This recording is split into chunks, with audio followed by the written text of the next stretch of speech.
Hello everyone, আসসালামু আলাইকুম। কেমন আছেন আপনারা? আজকে শুক্রবার, আজকে 16 রোজা। তো আজকে জুম্মার দিন, তো জুম্মার নামাজ পড়তে চলে যাচ্ছি। জুম্মার আজকে একটু লেট হয়ে গেছে ঘুমের থেকে উঠতে, তো এর জন্য ডাইরেক্ট জুম্মার নামাজ থেকে শুরু করতেছি।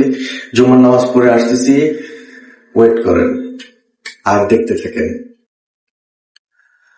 আজকে নামাজ পড়ে মেন রাস্তায় গেছিলাম। মেন রাস্তায় যায় দেখি পুরাটা পাম্পের লাইনের জন্য জ্যাম হয়ে গেছে পুরা রাস্তা।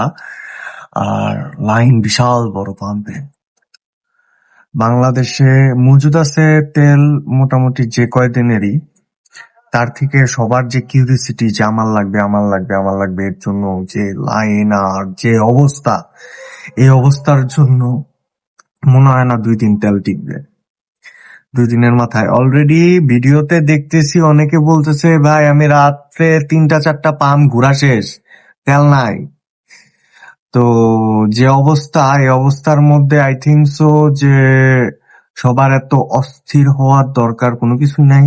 আপনি 2 দিন পরে এমনিও আপনার গাড়ির যে ফুল ট্যাঙ্কি করেন আর যাই করেন, 2 দিন পরে তেল শেষ হয়ে যাবে, আপনি গাড়ি বাইর করতে পারবেন না। কারণ এই যুদ্ধ কতদিন যাবে এর কোনো নাই গ্যারান্টি। তো আপনি গাড়ি, আপনি ভাই এর থেকে ভালো যে টাকা দিয়া তেল কিনতেছে তার ওই টাকা দিয়া আপনি একটা সাইকেল কিনেন, সাইকেল চালানোর প্র্যাকটিস করেন।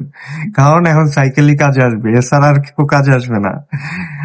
আর না হয় ইলেকট্রিক গাড়ি। ও ইলেকট্রিক কিভাবে? ইলেকট্রিকও তো আর কয়দিন পরে থাকবে কিনা এর গ্যারান্টি নাই।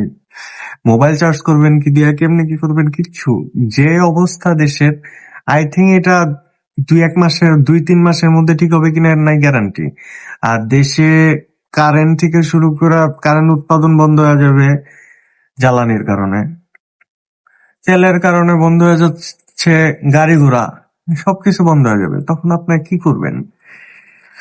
হ্যাঁ, এটা এটা নিয়ে কারো মাথা ব্যথা নাই। মাথা ব্যথা হলো জাহির আলভী আর তিতকে নিয়া। মাথা ব্যথা তানজিন দিশা কি করছে, এইসব নিয়ে সবার মাথা ব্যথা। মাথা ব্যথা এগুলা নিয়ে থাকা উচিত। আর কয়দিন পরে মানুষ কারেন্ট পাবে না, তেল পাবে না, কেমনে দিনকাল কাটাবে এটা জানে না। মাথা ব্যথা তাদের অন্য জিনিস নিয়ে, এটাই স্বাভাবিক। আপনারা এটা নিয়েই মাথা ব্যথা করেন, এটারই শেষ দেখা ছাড়েন। বাকি জিনিস চিন্তা করার কোনো দরকার নেই। আর আপনারা চিন্তা করেও কি করবেন? যুদ্ধ যেদিন থামবে তারপরে দেশ, ওয়ার্ল্ড ঠান্ডা হবে। সবাই সবারটা মজুত রাখছে, কিন্তু আমাদের এইসব জিনিস মজুত রাখার কোনোই দরকার নাই। কারণ আমরা কি করব মজুত রাখা? এটাই স্বাভাবিক। রোজা রাখেন, জুম্মার নামাজ পড়েন, আল্লাহ বিল্লাহ করেন। এখন আল্লাহ যেদিন চায় ওই দিন আমরা আবার স্বাভাবিক জীবনে ফিরে আসব। ধন্যবাদ। আজকের ব্লগ এখানেই শেষ করতেছি, কারণ হলো যে নানান ব্যস্ততার কারণে আজকে ওরকম ভাবে ব্লগ করতে পারি নাই। প্লাস ইফতারি নানান কিছু, আজকে বাসার মানুষ একটু বাইরে গেছিল, তো এর জন্য ওরকম ভাবে ব্লগ রেডি করতে পারি নাই।